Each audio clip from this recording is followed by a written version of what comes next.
बाजार की गली में रोज की तरह रत्ना अम्मा अपनी छोटी टोकरी में मीठे पके सेब लिए बैठी थीं। उनकी दो बेटियां थीं, दोनों हीरे जैसी, बड़े लाड प्यार से पाली थीं। बड़ी बेटी कविता फौज में अफसर बनी थी, सरहद पर तैनात। छोटी वाली शिवांगी राठौर शहर की डीएम, डिस्ट्रिक्ट मजिस्ट्रेट थी, जिले की हाकिम। रत्ना अम्मा को अपनी बेटियों पे बड़ा गुमान था। जब कोई पूछ लेता, अम्मा आपकी बेटियां क्या कर रही हैं, तो अम्मा का सीना चौड़ा हो जाता। बोलती, एक देश की रखवाली करती है, दूसरी जिले की देखभाल।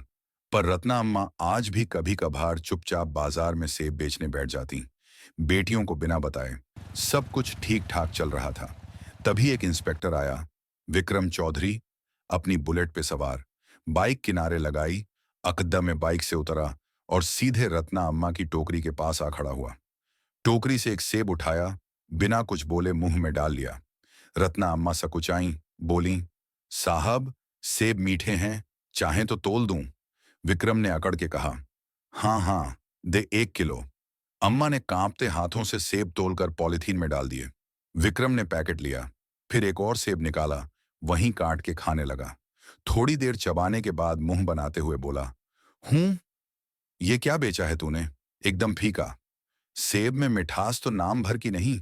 रत्ना अम्मा घबरा गईं, बोली, नहीं साहब, बहुत मीठे हैं, चाहें तो दूसरा छक लीजिए। विक्रम हंसते हुए बोला, चुप, तेरे सेब का एक दाना भी मीठा नहीं। तूने मुझे बेवकूफ बनाया है। और सुन, 1 रुपया भी नहीं दूंगा, समझी। अम्मा ने हाथ जोड़ते हुए कहा, साहब मेहनत से लाए हैं, कुछ तो दे दीजिए। बस यही सुनते ही विक्रम का गुस्सा 7वें आसमान पे चढ़ गया। झुक के पूरी टोकरी उठाई और सड़क के पार जोर से फेंक दी। टोकरी पलट गई, सारे सेब सड़क, गाड़ियों और नाली में बिखर गए। रत्ना अम्मा हक्की बक्की रह गईं, आंखों में आंसू, होंठ कांपते हुए। मेहनत और इज्जत दोनों सड़क पे रौंद दी गई। भीड़ जुट गई, लोग तमाशा देखने लगे। कानाफूसी हो रही थी, पर किसी में हिम्मत नहीं थी कि वर्दी वाले से कुछ कहे। विक्रम ने मूंछों पे ताव दिया, बाइक स्टार्ट की और ऐसे निकल गया जैसे कुछ हुआ ही ना हो। भीड़ में से कोई आगे नहीं आया, पर पास के मकान की छत पे खड़ा एक लड़का, राहुल, सब कुछ मोबाइल में रिकॉर्ड कर रहा था। उसका खून खौल रहा था। वो रत्ना अम्मा को बचपन से जानता था, बहुत इज्जत करता था। वीडियो बंद किया और सोचने लगा, अब इसका क्या किया जाए। उसे पता था कि अम्मा की एक बेटी फौज में है।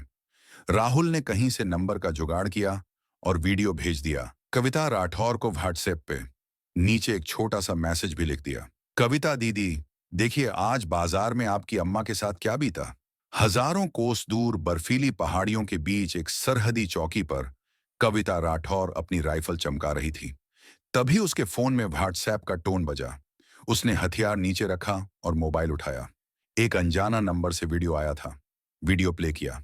जैसे जैसे वीडियो आगे बढ़ा, कविता के चेहरे का रंग बदलता गया। उसकी शांत आंखें गुस्से से लाल हो गईं। जब उसने इंस्पेक्टर विक्रम चौधरी को अपनी अम्मा की टोकरी उठाकर सड़क पर फेंकते देखा, तो उसके हाथ कांपने लगे। जिस मां ने अपनी दोनों बेटियों को पालने पोसने में पूरी जिंदगी खपा दी, आज वही मां सड़क पर बेबस रो रही थी और लोग तमाशा देख रहे थे। उसके अंदर का फौजी जाग उठा। मन किया कि अभी यहीं से निकल पड़े और उस इंस्पेक्टर की वर्दी नोच डाले। कविता ने दांत भींच ली, सांसें तेज हो गईं। उसने फौरन वो वीडियो अपनी छोटी बहन डीएम शिवांगी राठौर को फॉरवर्ड कर दिया। वीडियो भेजते ही फोन लगाया। शिवांगी उस वक्त अपने दफ्तर में थी, एक जरूरी मीटिंग में बैठी थी। जब उसने देखा कि दीदी का फोन है, तो मीटिंग रोक दी और कॉल उठा लिया। बोली, हाँ दीदी, सब ठीक है ना। कविता की आवाज में गुस्सा और दर्द साफ झलक रहा था। बोली, कुछ ठीक नहीं है, मैंने तुझे एक वीडियो भेजा है, अभी देख, इसी वक्त देख। शिवांगी ने कॉल होल्ड पर रखा, व्हाट्सएप खोला। जैसे ही वीडियो देखा, उसके पैरों तले से जमीन खिसक गई। उसकी मां, उसकी प्यारी अम्मा, सड़क पर बिखरे सेबों के लिए रो रही थी। एक मामूली इंस्पेक्टर ने उनकी इज्जत को सड़क पर रौंद दिया था। शिवांगी की आंखों में भी आंसू आ गए, लेकिन उसने खुद को संभाला। वो डीएम थी, उसे भावनाओं में बहने का हक नहीं था। कांपती आवाज में बोली, दीदी, ये सब मैं बर्दाश्त नहीं कर सकती। कविता फोन पर गुस्से से बोली, मैं आ रही हूं, छुट्टी लेकर, और उस इंस्पेक्टर को छोड़ूंगी नहीं। शिवांगी ने नरम लेकिन ठोस आवाज में कहा, नहीं दीदी, आपकी जरूरत सरहद पर है। ये मेरा इलाका है। ये लड़ाई मैं लड़ूंगी। अम्मा को इंसाफ मैं दिलाऊंगी, कानून के रास्ते से। कविता कुछ देर चुप रही। वो बहन की आवाज में छिपा इरादा समझ गई थी। बोली, ठीक है, लेकिन उसे ऐसी सजा मिलनी चाहिए कि उसकी रूह कांप जाए। शिवांगी ने कहा, आप चिंता मत करो दीदी, अब ये मेरा काम है। और फोन काट दिया। उसने मीटिंग में बैठे अफसरों की तरफ देखा और बोली, ये मीटिंग यहीं खत्म होती है। आप सब जा सकते हैं।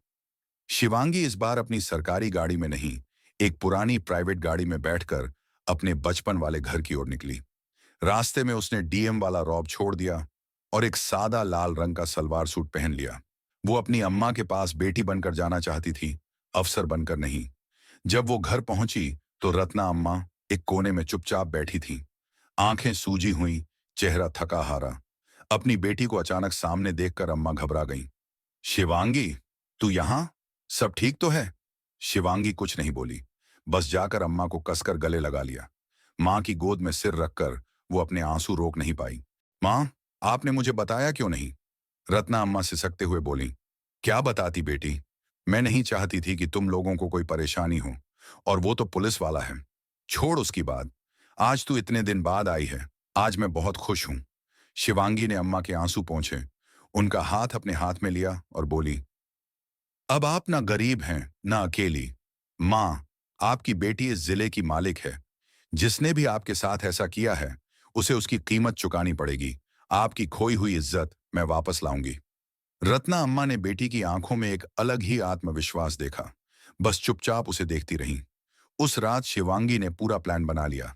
उसे पता था, अगर वो डीएम बनकर थाने गई तो सब पुलिस वाले उसके पैरों में गिर जाएंगे और असली गुनहगार कभी सामने नहीं आएगा। उसे उन्हें उन्हीं के अंदाज में पकड़ना था। अगली सुबह उसने पीला सलवार सूट पहना, चेहरे पे दुपट्टा डाला और अपने सबसे भरोसेमंद अफसर एएसडीएम विकास को फोन किया। विकास, एक काम दे रही हूं, ये बात हम दोनों के बीच ही रहनी चाहिए। विकास बोला, जी मैडम, हुक्म कीजिए। शिवांगी बोली, मैं अभी सिविल ड्रेस में शहर के कोतवाली थाने में एक एफआईआर पर लिखवाने जा रही हूं, अपनी पहचान छिपाकर। मैं चाहती हूं कि तुम ठीक 2 घंटे बाद एएसपी, डीएसपी और बाकी बड़े अफसरों की टीम लेकर थाने पहुंचो। जब तक मैं इशारा ना करूं, कोई कुछ नहीं बोलेगा। विकास ने कहा, ठीक है मैडम, जैसा आप कहें। शिवांगी ने फोन रख दिया। अब खेल शुरू होने वाला था। शिवांगी ने सादा पीला सलवार सूट पहना, चेहरे पर दुपट्टा डाला और एक आम नागरिक की तरह ऑटो पकड़कर कोतवाली थाने पहुंच गई। थाने का माहौल वैसा ही था जैसा उसने सोचा था। थाने के एक कोने में एक हवलदार ऊँघता पड़ा था और इंस्पेक्टर विक्रम चौधरी वैसेओ सुरेश राणा चाय की प्याली थामे हंसी मजाक में मशगूल थे। तभी शिवांगी धीमे कदमों से उनकी मेज के पास पहुंची। संकोच से बोली, सर, मुझे एक शिकायत दर्ज करवानी है। सुरेश राणा ने उसे ऊपर से नीचे तक देखा, जैसे कोई सामान तौल रहा हो। कहिए, किसने तंग किया? शिवांगी बोली, कल बाजार में इंस्पेक्टर साहब ने। जैसे ही उसने इंस्पेक्टर का नाम लिया, विक्रम चौधरी चौकन्ना हो गया। तेज नजरों से घूरते हुए बोला, कौन इंस्पेक्टर? नाम बता अपना, और किसकी बात कर रही है?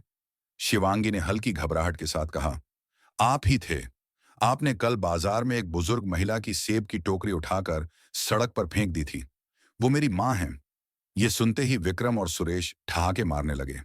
विक्रम ने तंज कसते हुए कहा, अरे तो तू उस बुढ़िया की बेटी निकली? सड़क पर गंदगी फैलाएगी तो लाठी पड़ेगी ना। चल भाग यहां से, कोई रिपोर्ट नहीं लिखी जाएगी। शिवांगी ने थोड़ा हौसला दिखाया, लेकिन यह कानून के खिलाफ है। आपने वर्दी का गलत इस्तेमाल किया है। सुरेश राणा गरजते हुए बोला, अब तू हमें कानून सिखाएगी? ज्यादा जुबान चलाई तो तुझे ही हवालात में डाल दूंगा। सरकारी काम में अड़चन डालने का केस बनेगा। निकल यहां से। शिवांगी वहीं डटी रही, बोली, बिना शिकायत लिखवाए मैं नहीं जाऊंगी। तभी एक हवलदार हांफता हुआ अंदर आया। सांसें फूली हुई थीं। सर, सर, भानु प्रताप सिंह जी थाने की ओर आ रहे हैं। भानु प्रताप का नाम सुनते ही विक्रम और सुरेश के चेहरे का रंग उड़ गया।